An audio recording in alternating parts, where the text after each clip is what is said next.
Сәлеметсіздер ме балалар? Сабақтың тақырыбы 10 қолымда 5 саусақ. Бірінші тапсырма: тыңда, қайтала. Первое задание: послушай, повтори. Оң қол — правая рука, сол қол — левая рука. Екінші тапсырма: тыңда, қайтала. Второе задание: послушай, повтори. Оң қолымда алма бар, в правой руке есть яблоко. Сол қолымда алмұрт бар, в левой руке есть груша. Үшінші тапсырма: сұраққа жауап бер. Третье задание: ответь на вопрос. Оң қолымда не бар? Что есть в правой руке?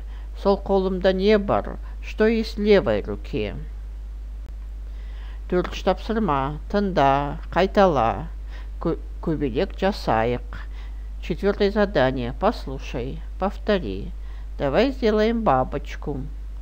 Оң қолымда 5 саусақ, сол қолымда 5 саусақ.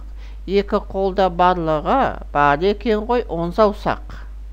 Бесінші тапсырма: тыңда, қайтала. Қазақ тіліне тән дыбыстарға назар аудар.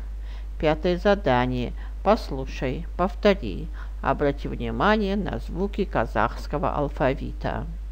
Сабақ аяқталды. Сау болыңдар балалар. Урок окончен. До свидания, дети.